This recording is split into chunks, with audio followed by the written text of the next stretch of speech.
Donc, bonjour, donc j'interviens aujourd'hui au nom de l'ANDRH Berry. Donc, c'est une association des DRH. On est au moins 5000 DRH, qui est une association professionnelle. Donc, on se réunit tous les mois et on fait des thèmes surtout, particulièrement RH. Donc, des problématiques RH, où nous travaillons ensemble sur ces problématiques. Aujourd'hui, vous avez fait intervenir le groupe ANDRH Berry, nous vous remercions. Et notre objectif, c'est d'essaimer et que l'année prochaine, il y ait un groupe ANDRH Châteauroux. Voilà, l'Indre. Donc, on m'a demandé de travailler donc sur les enjeux de la fonction RH de demain. Donc, ma fonction, c'est DRH de transition. Donc, j'ai fait pas mal d'entreprises, des entreprises industrielles comme Yara, Mastil, et également des sociétés de services. Donc, ce que je vais vous donner aujourd'hui, c'est ma vision.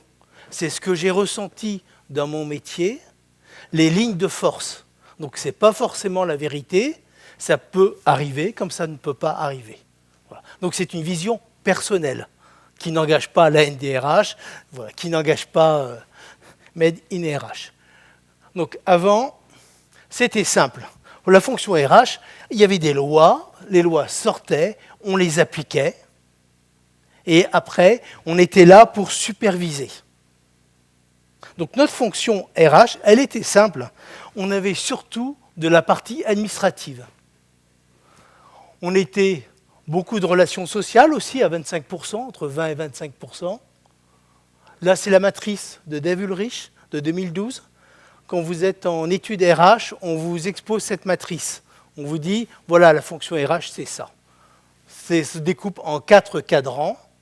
Alors bien évidemment, Dave met une grande importance sur le partenaire stratégique, mais en réalité, la fonction RH est à 5% dans le partenaire stratégique. Le gros du travail, c'est plutôt administratif.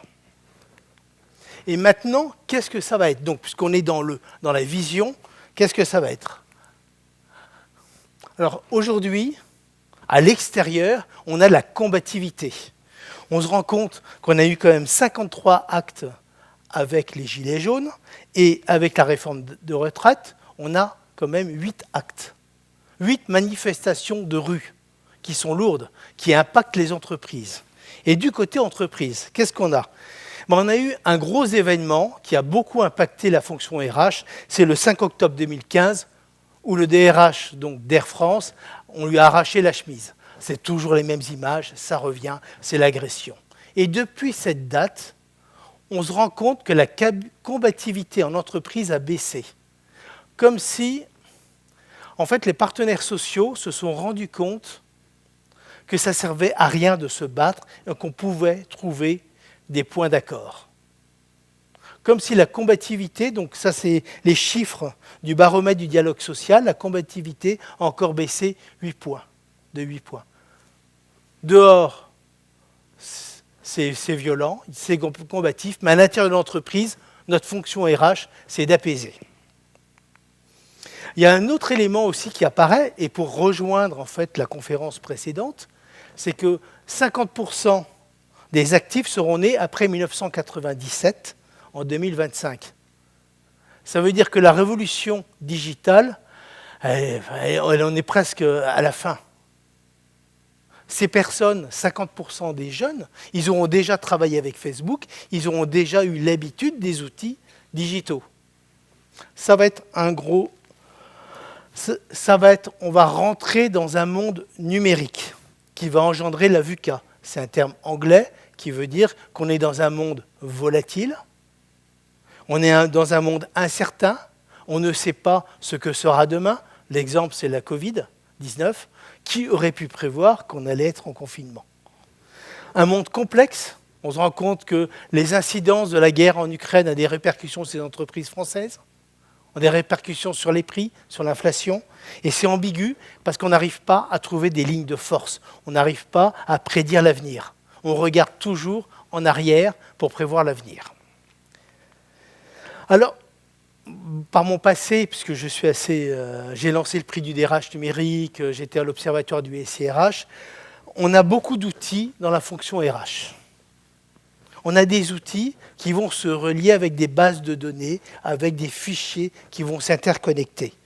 On a aussi un autre élément qui est important, c'est le mode SaaS, c'est-à-dire qu'on n'achète plus le logiciel RH, on va le louer et on va partager les ressources du logiciel avec d'autres entreprises. Donc on va bénéficier du fonctionnement d'autres entreprises.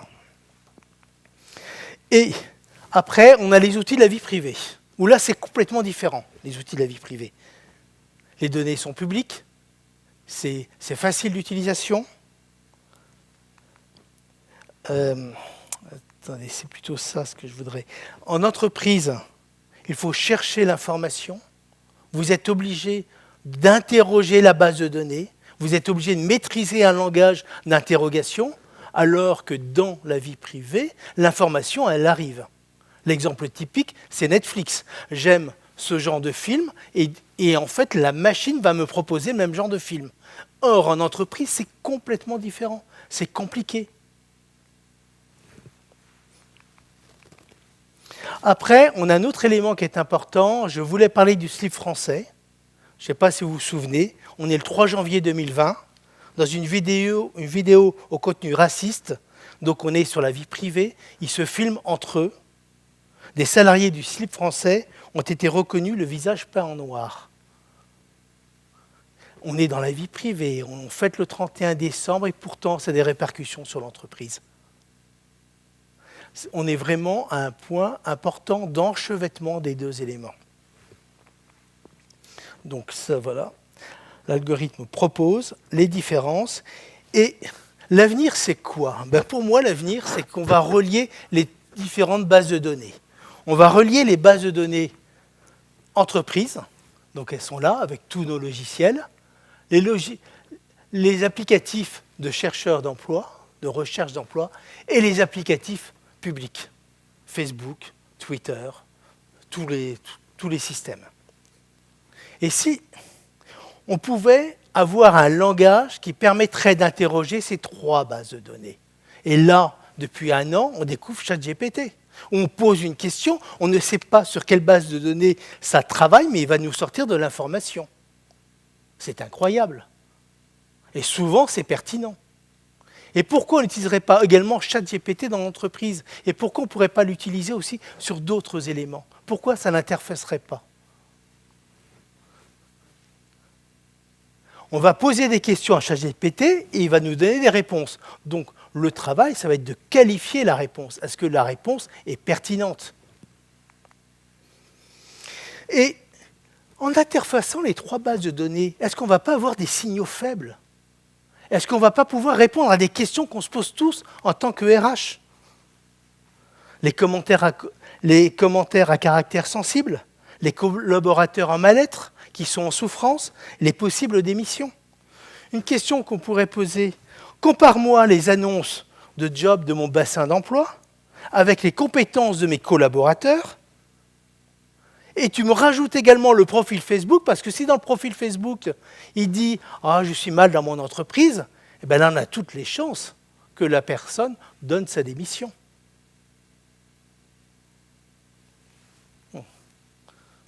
Donc, on pourrait faire ça pour différentes questions. Et ça, je pense que ça va être l'avenir. L'action est en 2050, le film de Tom Cruise, Minority Report. Vous l'avez tous vu, je sais pas, peut-être. Film de 2002, donc on est en 2002, il y a 20 ans. Il y a 20 ans où 3 êtres humains mutants, les précogs, peuvent prédire les crimes à venir. Et c'est pour ça que je vous dis que c'est très important de connecter les trois bases de données, les trois systèmes, parce qu'on va pouvoir prédire, on va pouvoir avoir un rôle de prédiction, les RH.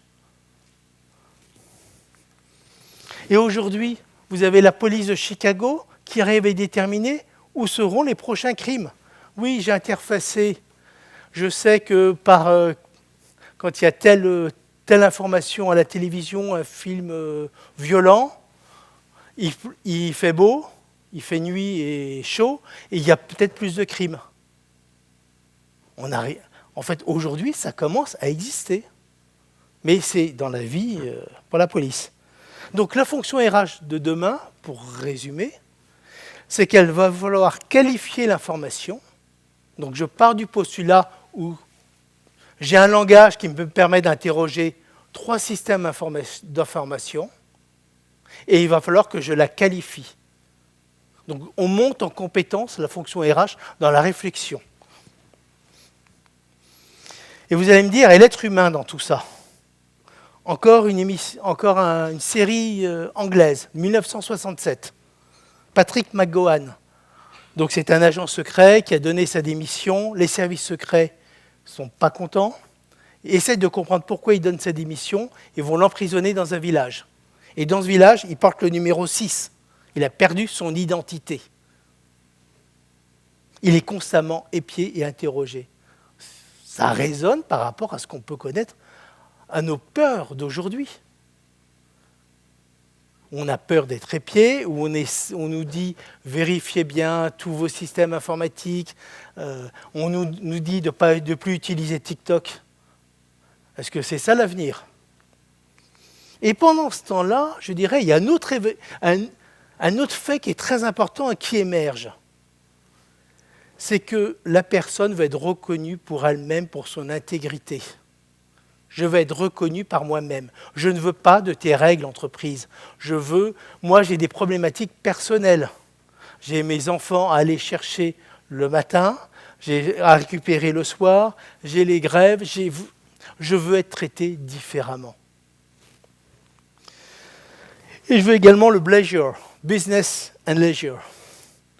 87% des salariés souhaitent le télétravail. Je veux pouvoir enchevêtrer comme je souhaite les temps et les lieux de travail. Je veux pouvoir au travail utiliser mon téléphone portable pour répondre à ma vie privée. Je veux pouvoir également, quand je suis donc au travail, je veux utiliser mon téléphone personnel et effectivement, je peux accepter aussi que quand je suis en vacances, je travaille.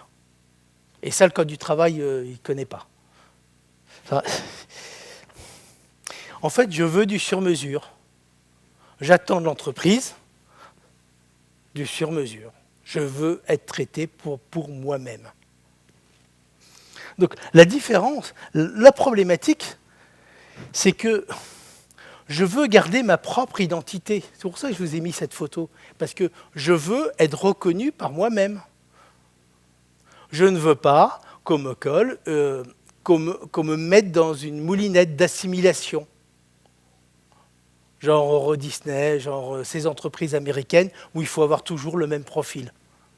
Donc l'inclusion, alors c'est un terme important, c'est pour ça que j'ai mis la définition, c'est inclure un ensemble dans un autre ensemble. Mais il n'y a pas de dilution. J'inclus cet ensemble dans un autre ensemble plus vaste qu'est l'entreprise. Mais le premier groupe, le premier cercle, il reste avec toutes ses spécificités. Pour que ça fonctionne, ça, parce que c'est une demande des salariés que l'entreprise soit inclusive, il va falloir faire attention aux biais cognitifs. Alors les biais cognitifs, c'est les raccourcis qu'utilise le cerveau pour exercer des jugements. On n'en a pas conscience. Alors je vais vous donner 3 exemples de biais. Le biais de confirmation. Je suis recruteur. Ce recruteur, il est originaire d'une région. Le recruté est originaire de la même région. Je vais trouver le recruté. Je vais avoir un biais positif vis-à-vis du recruté parce que j'ai trouvé dans son CV des éléments qui ressemblent. Donc je ne vais pas évaluer ses compétences en fonction des compétences réelles. Je vais avoir un filtre. L'effet de halo, qui est bien connu en publicité. Nespresso utilise un acteur bien connu. J'aime cet acteur, donc je vais aimer Nespresso. Je tire des conclusions hâtives. Et l'effet d'universalité, mon opinion, mes croyances sont plus importantes que les tiennes. Donc, pour que l'inclusion réussisse en entreprise, il faut faire attention à ces biais cognitifs. Et la fonction RH de demain, elle doit donc sortir des logiques individualistes pour en faire un ensemble global. Et ça, c'est un sacré challenge.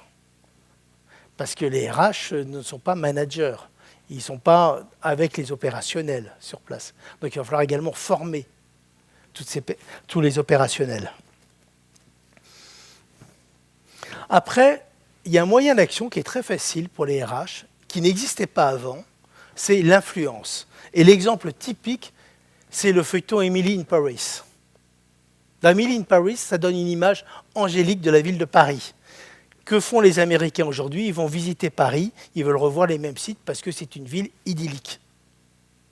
Donc, il y a un rôle d'influenceur. Et une autre fonction de RH de demain, c'est d'être un influenceur. Alors, ça se transforme. Alors, il y a un outil qui est très utilisé maintenant, s'appelle le nudge.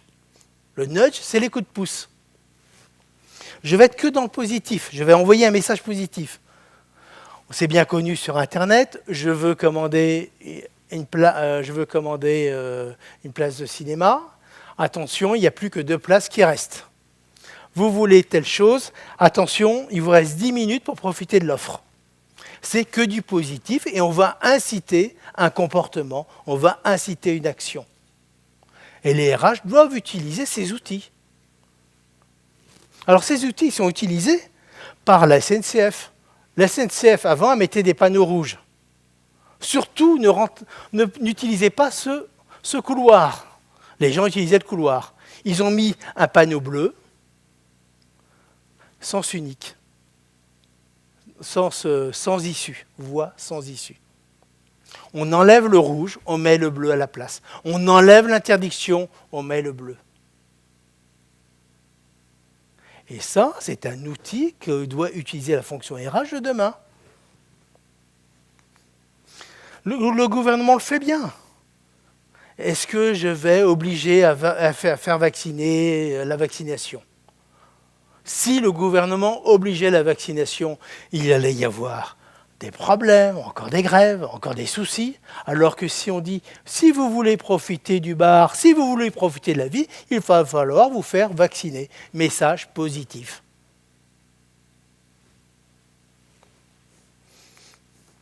Il y a également un autre élément qui est très important pour la fonction RH, c'est la norme sociale.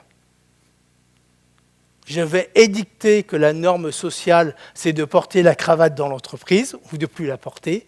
Eh bien, les gens voudront se conformer à la norme sociale, comme à l'école, où effectivement, il y a toujours, ça existait déjà à l'école. Donc, on va utiliser l'intelligence des collaborateurs et le fait qu'ils se comparent aux autres. C'est très important parce que, en fait, on enlève la note de service et la communication des RH devra toujours être positive. En fait, on oublie tout ce qui est contraignant. On voit bien avec la génération Z qui a été présentée hier, ils veulent du positif. Et un autre élément, c'est la gamification, c'est les jeux.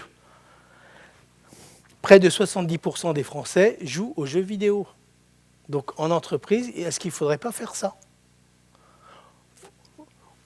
Vous faites d'abord la première étape et après vous passez à la deuxième étape. En fait, il faut arriver à dynamiser, à trouver d'autres idées pour faire évoluer les choses et pour être agent du changement. Donc, la fonction RH de demain, toujours Émilie, elle quitte le rapport de force à l'influence pour faire adhérer.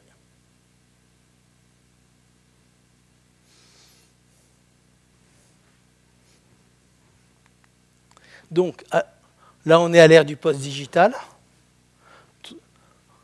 Les bases de données, l'informatique qui va être prévalent. On a l'inclusion et on a l'influence. les 3 lignes de force que j'ai pu voir, que j'ai pu sentir. Et donc le DRH devient directeur de l'humanité des relations, un DHR.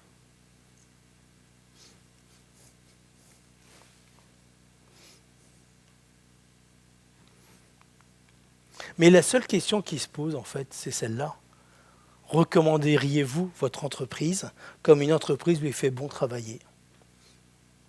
Tout à l'heure, on a parlé de QVT. Est-ce que c'est pas ça là?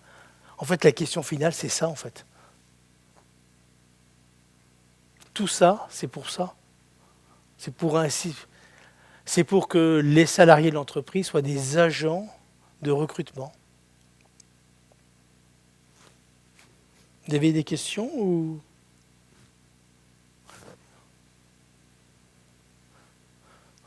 C'est un peu iconoclaste? C'est un peu dérangeant? C'est les fonctions RH de demain. Il fallait vous donner des lignes, des idées, en fait.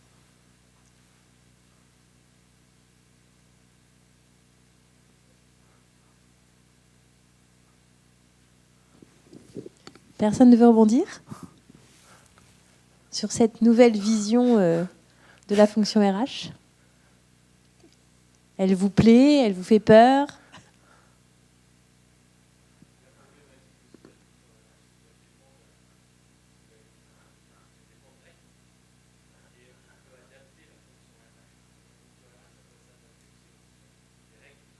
Oui, tout à fait.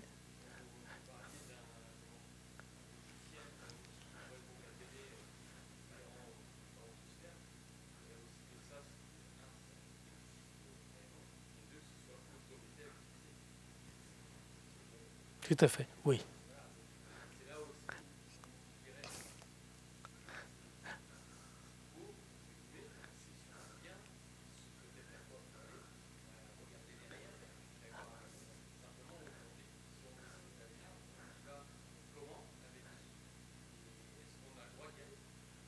Alors, c'est pour ça qu'effectivement, je ne vous ai pas parlé d'un langage en fait, qui interroge les mots-clés dans les messageries électroniques. Donc il y a tout un système qui est limite, quoi. C'est très limite en fait. Hein. Oui, en termes de RGPD, je ne suis pas certaine qu'on soit...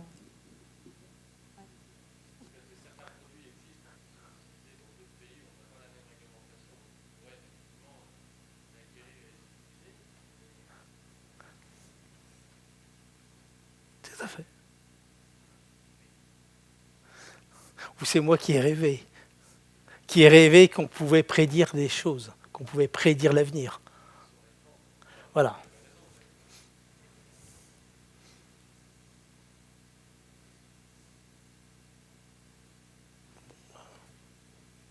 Ben, merci. Merci à vous.